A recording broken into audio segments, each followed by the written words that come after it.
Hello guys, and welcome to another one of my WWE Supercard videos.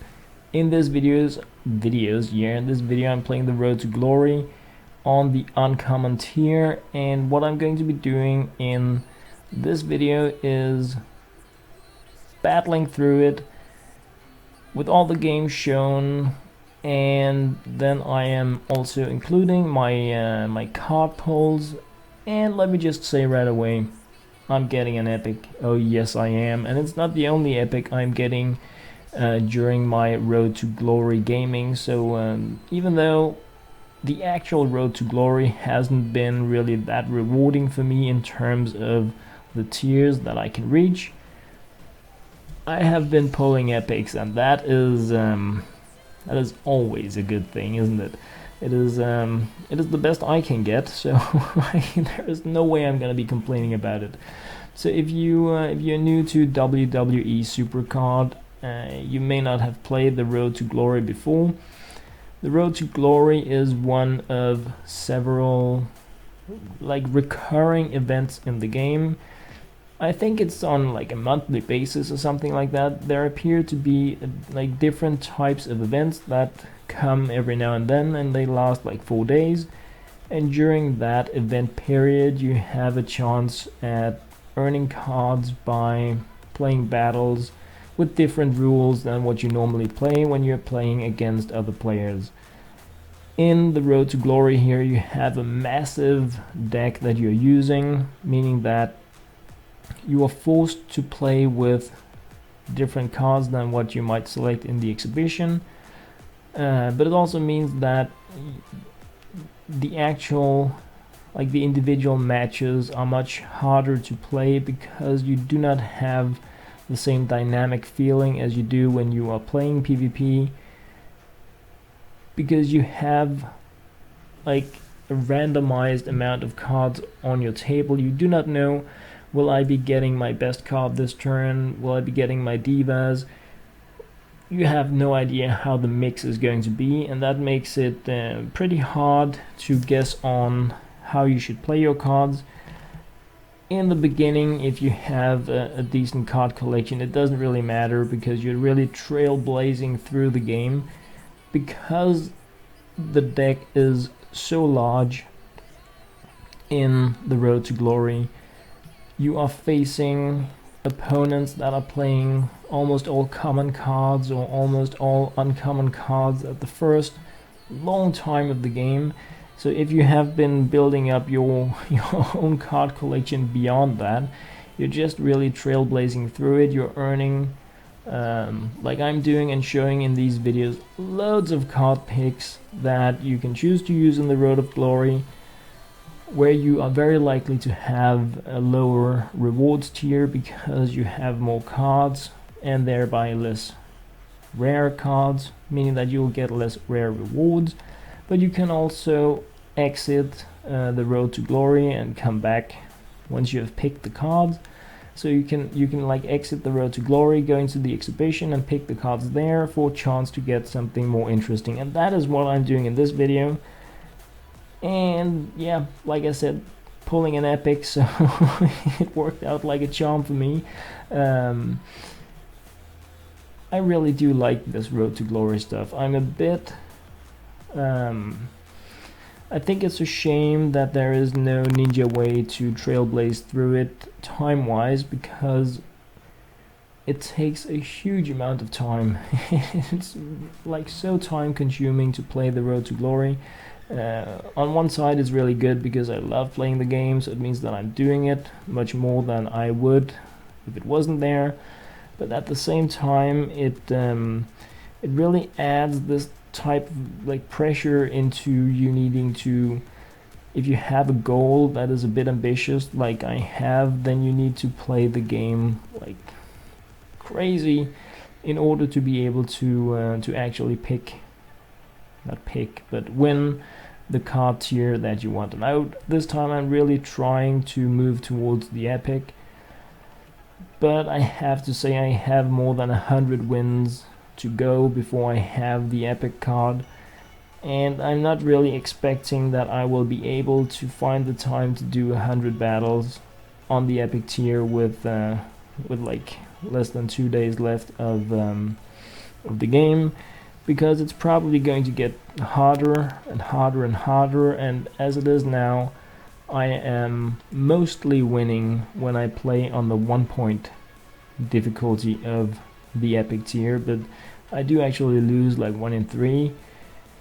And what I experienced with the ultra rare was that it was crazy easy until I was halfway through it, and then I just started losing. So I think there is some kind of scaling difficulty level even within the different tiers of the system.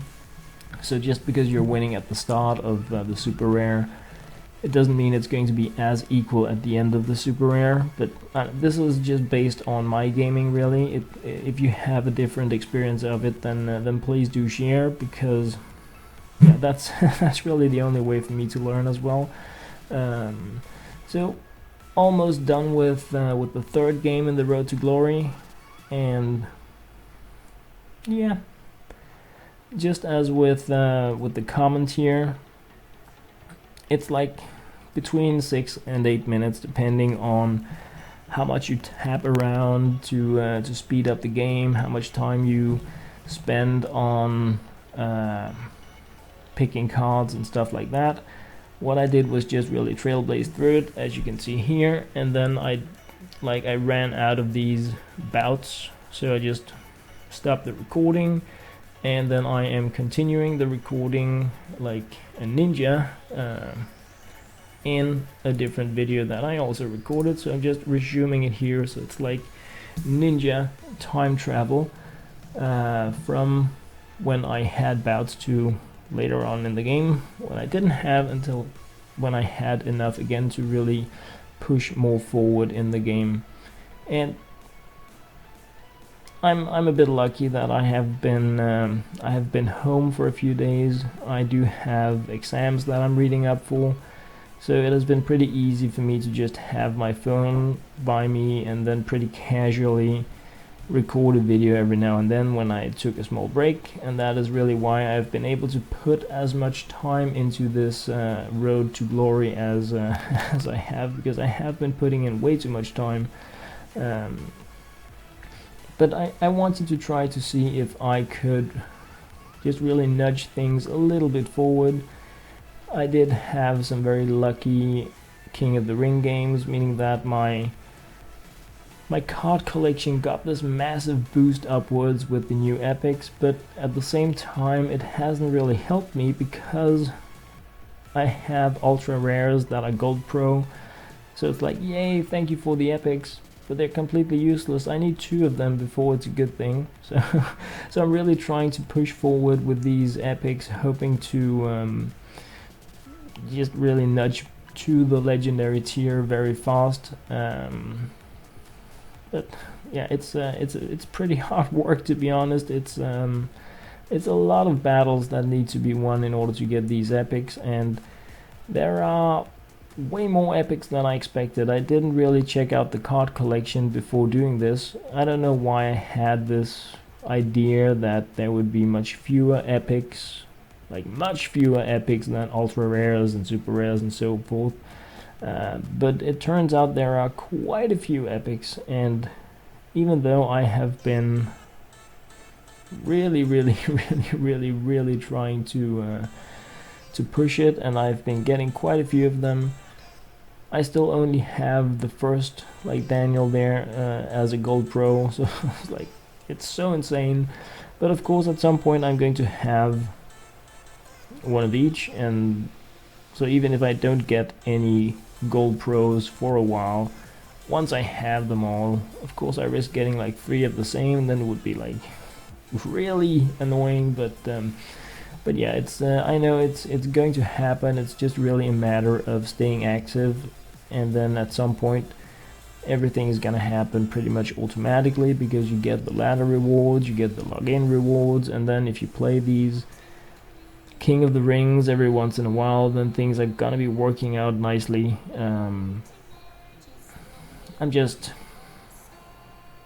I don't want to call myself impatient. I just really want to progress in the game, and I think that's okay. I think it's okay for me to feel that way. Yeah, but of course I do. I'm the one feeling it, right?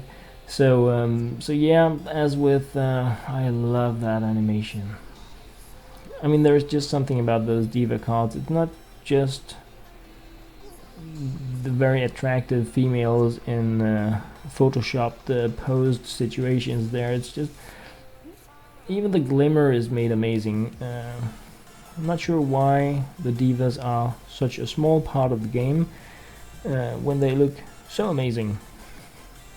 Obviously, a lot of love has been going into making them. So I don't know. I actually read up on the game. I traveled back into the game updates, and I noticed that the diva battles is a relatively new thing. Apparently it wasn't a part of like the previous game, so I was really happy to find out that it is something that has been like worked on and put into the game, because it makes me like hope that they're going to add even more diva related game features instead of having them as like a third of the game. I even had one of these game events where you played completely without divas, and I was like, what? Why are you doing that to me? Why? What have I ever done you? Exactly. So yeah, but I don't know. I think what I am the most hyped about in terms of WWE Supercard is the golden cards, and it's like the reason why I really want to progress as much as I do. The reason why I'm really pushing it in terms of the progression is because the players that had the game during the first season have had this chance to convert their cards into these amazingly looking golden cards, and I want those, and I can't get them. But I'm hoping that if I really focus, and if the shift to the next season is going to be somewhere around summertime, then hopefully I can reach at least the legendary, but I'm hoping the survivor tier by then. And then I can start out the next season having these awesome looking, hopefully they're gonna do it again, cards in a high tier, so that I don't need to start all the way down from the common area again. I know it's the game is obviously going to be designed in a way so that you lose a lot of value, so that you need to keep playing to get more value. That makes pretty good sense. But just really being able to have those amazingly looking cards, that's my main hope for my WWE Supercard gaming. And I don't just want them like with common cards, I want the good ones. Nobody wants the common cards. Go away, common cards. So yeah. Oh, goody goody win paints. I like that. I do like winning in this game. Yeah. So as you can see now, 30 out of 45. So winning the uncommon, 45 points. And the common was 15 points, so it's 3 times as many games you need to win in order to get the uncommon card compared to the common one. 3 times as much time. Yeah, well, you actually start out with 5 of these points, so you can go in, spend 3 on them, and you can get your common card. Then you have 2 left that can give you 10 points towards the uncommon.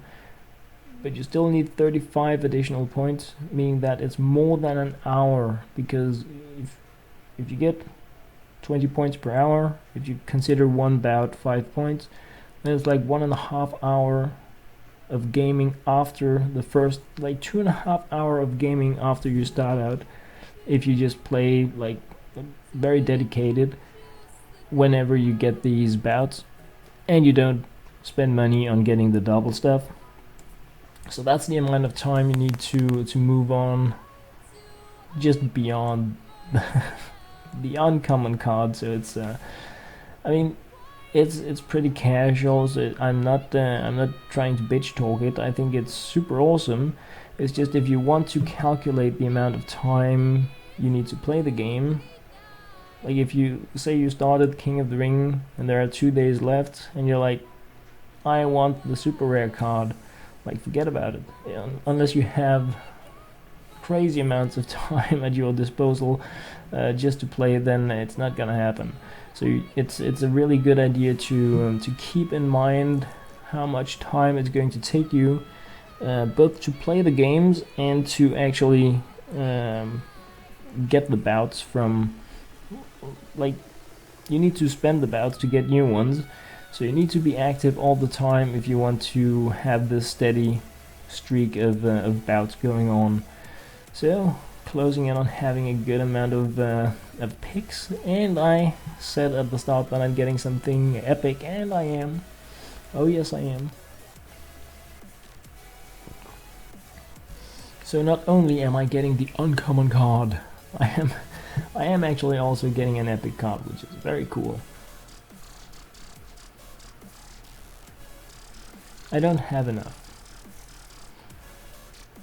So as you can see, starting to see the occasional rare cards in the battles now here on the uncommon tier, but what you need to notice is that also super rare here, but they are level 0. So it's like they are not maxed out, they haven't been played with like crazy. Everything here is level 0. Like, okay, so you're super rare, but you're level 0, and I have my level 25 thing coming and jumping on you. Again, here 2 uncommons, right? Level 0. So it's just really blasting through the enemy lines, so to say.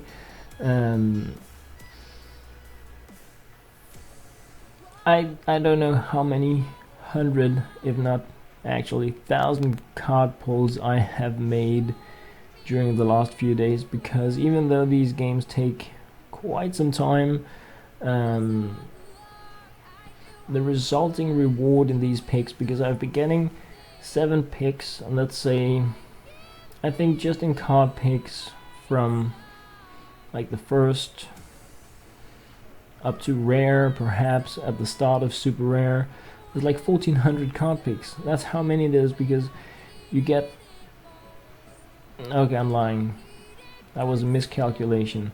Of course it depends on how many points you're getting per battle. If you're getting 5 points per battle, then you're just getting like 1 to 2 cards more per battle. But if not, then you're getting like way more, but then it's also going to take you much more time. So you're getting just a little more than 1 card pick per point, unless you're playing on, actually I think if you're playing on the 1 point tier, then you're just getting 3 cards, as you normally do when you're playing in the exhibition, which makes it the same, but yeah. So but anyway, I think I have pulled, since I am pretty high up in the epic tier now, probably close to 1,000 cards. So it has been a lot of huge amount of card pulling over the first 2 days, Thursday and Friday, and it's gonna be I really, as you can see, I have 56 picks now, and that is because if you end one of these battles where you get 7 points, if you start the battle when you have 49 picks, you actually get your 7 picks on top, giving you 56 picks in a row. But normally you are unable to exceed 50 picks, so it's I just thought it was kind of fun to have so many picks and go in like doing like more of an unboxing instead of just, you know, grabbing those 6 cards. The amount of rares I have been getting, enough for me to level up epics, is how much I've been getting. It's been very, very rewarding, and even though I haven't actually progressed in terms of my exhibition battles during these Road to Glory games, I have progressed a great deal in terms of future Road to Glory, because I have, like, when I started playing, my card spread wasn't that good, but because I'm getting new epics in the process, it's getting easier for me to play it, which also means that next time I go in and I play the Road to Glory, it's going to be much more likely, if not guaranteed, that I will be able to make at least the epic tier. One thing I noticed is actually that there are 2 survivor tiers. I'm not sure what the difference is between them, besides one being more awesome than the first one. So I haven't looked into that kind of endgame stuff, but it looks very interesting.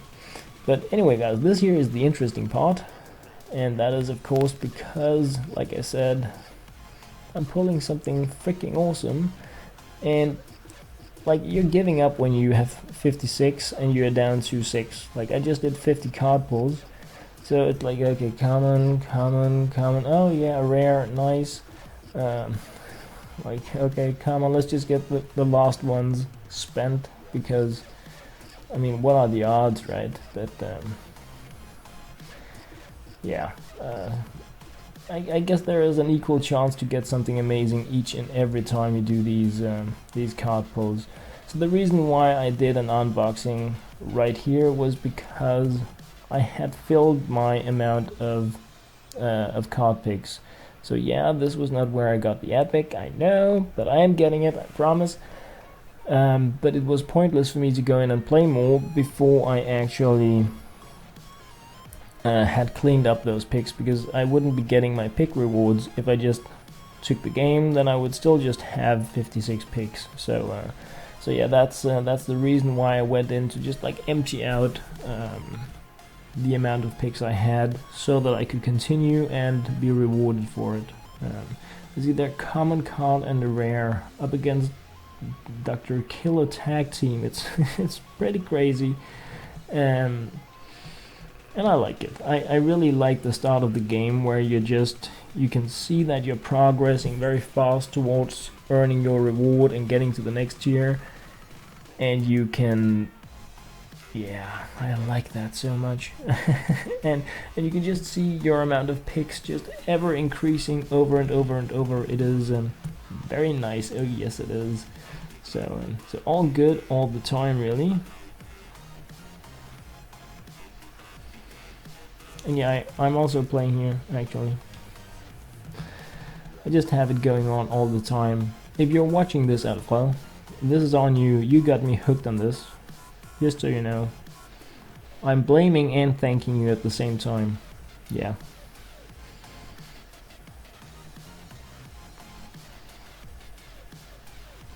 So, almost done with the last battle here in the Road to Glory on the uncommon tiers. This is just the second tier, and I actually recorded, I think, all of the battles, all of the card picks up to super rare, and then I just noticed how crazy long these videos got, because so many battles required to complete them. So how I'm going to be adding them, and like in what degree I'm going to be sharing all of the process, I'm not entirely sure, because I can see 75 points for this one. The videos end up getting pretty long, so I may be splitting them up. I may also just be adding in some kind of summary. I haven't really decided yet. It also really, I mean,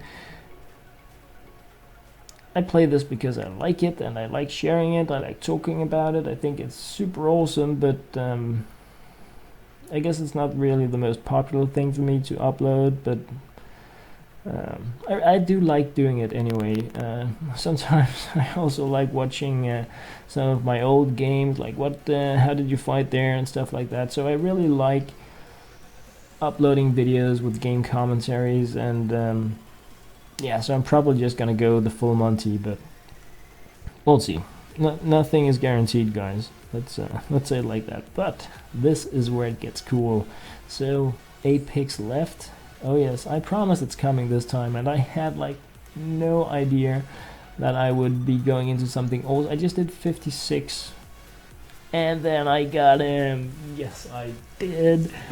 Ultimate Warrior. So of course I was not hoping to see the Ultimate Warrior when I saw an epic, because I have none of them, but it was pretty cool that he wasn't a diva actually, because I do have 2 divas, so if I got another it would be nice if I got for a matchup, but I do have a position actually in both my King of the Ring and Road to Glory. There he is. Looks amazing.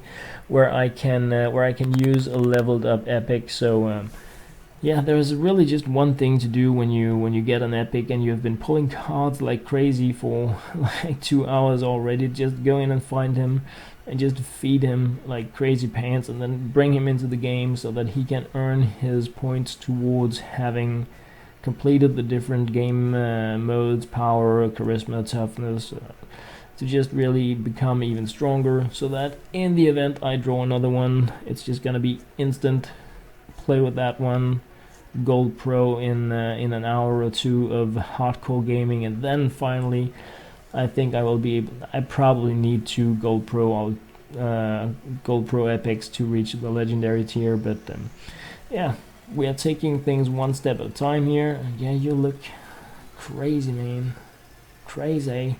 So lots of things to sack, so to say, and I am doing that. Oh yes, I am. Most of the time when I've been playing this and I've been unboxing, I've actually had too many cards. So I have loads of times where I go in and I start pulling cards and it's like, you have reached the max amount of cards. You have reached the max amount of enhancements. Like, come on, let me just finish the batch of picks, then I'll go clean up afterwards, you know. But no, not the way the game is designed. As soon as you hit the cap, it's just like, you cannot pick anymore now. Bye bye. What? So, looking into, as you can see, I have loads of stuff that I can sacrifice really, and it's a bit. It really hurts, you know, to sacrifice the none. I mean, rares and uncommons and commons, I just, you know, it's almost a pleasure to get rid of them. But once we start looking into sacrificing super rare cards, I'm a bit more like, do I really need to do that? But yeah. So anyway, guys, that was pretty much where this video ended. Got myself my epic pull, and yeah, what's not to like?